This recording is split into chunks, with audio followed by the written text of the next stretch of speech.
So our next story is about someone who found a way to navigate the space in between the magic and the mystical. Please welcome to the stage, Joani Peacock. It is the summer of 2005, and I've been out of work for about a year. I am an Episcopal priest. I get a job covering a parish for 3 months. I am psyched to be back in the pulpit again, but also super anxious. I am really good at what I do, and I want to do a really good job, but I have been in and out of the hospital 4 times for mania, a tightrope that I am just learning to walk. Mania is my favorite pole of bipolar. It is awesome. My world expands, my thoughts spiral, my mind opens to unseen things. The ancient Irish have a name for this kind of thing. They call it a thin place, a place where space-time can stretch while you are standing still. Past, present, future overlap. Heaven and earth intersect. Bipolar disorder for me is about how big my thin place is. Too small and my world collapses. Too big and my world explodes.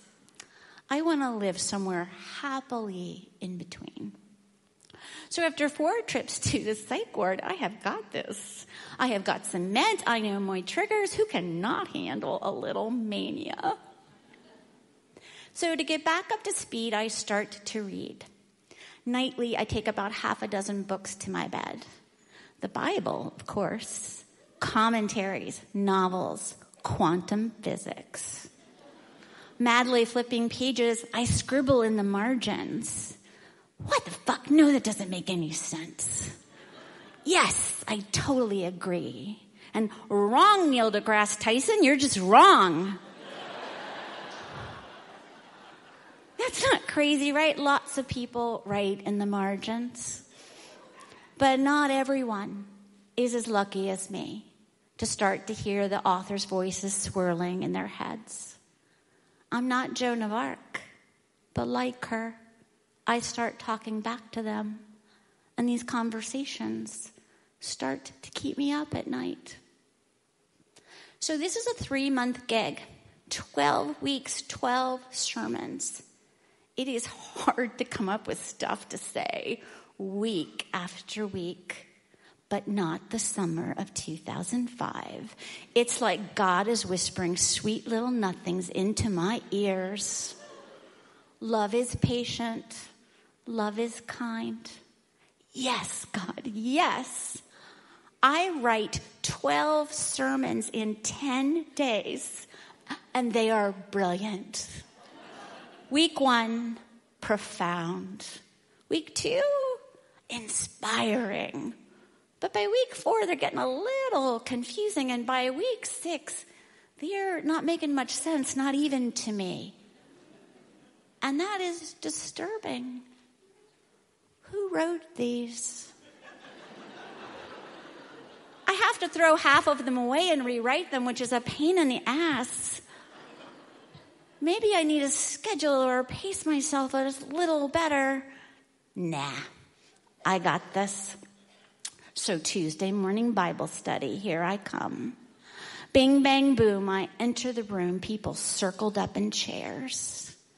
Yes, I do hear what you're saying. That does connect to the gospel, which makes me think about the Big Bang, which then I think leads to the Druids. And then we have to circle back to Mother Teresa and next week's bake sale. Wow, apparently I am just as great a teacher as I am a preacher. I hear a couple people whisper as they go out the door, well, that was rude. What was she trying to say? Rude? What was he saying? Ouch. That stung a little. Maybe all isn't quite right in my world. But I still have this helicopter in my head. The propellers begin to spin slowly at first, and then they pick up speed. I feel my feet lift from the ground. As my head gets higher, the air gets thinner, and I look down at mere mortals below. There is an unbearable lightness of being that is almost too exquisite to describe. Crazy, right? But that is exactly how it feels. And I get a crazy amount of stuff done. Good stuff. Feeding the poor, visiting the sick, baptizing babies, marrying people, burying people. I love my work. And I don't want to miss anything. I don't want to go to sleep. In fact, I don't have to go to sleep. Maybe you do, but I don't. But it does get a little harder to get up and get to work each day. So for efficiency's sake, weekdays I take the train an hour from Alexandria to Fredericksburg. But on Sunday mornings I drive my car so that I can get there on time.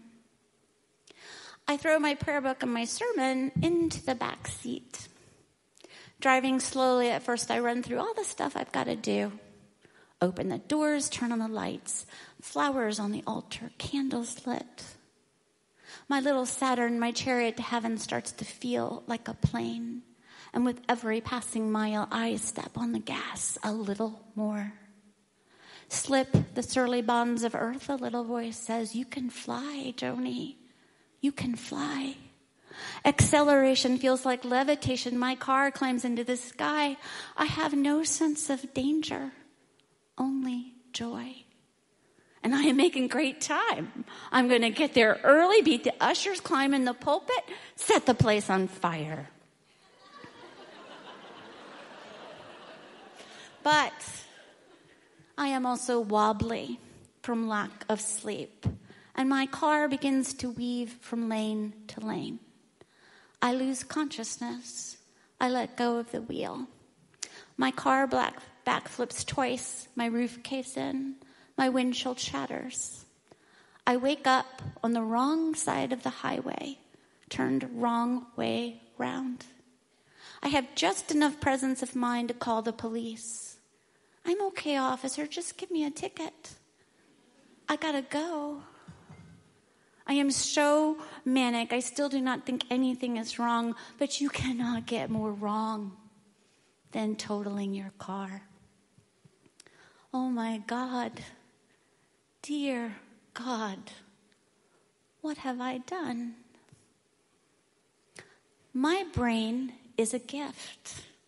I am a writer, a blogger, a storyteller, an Episcopal priest, a mental health advocate who also volunteers at the Library of Congress.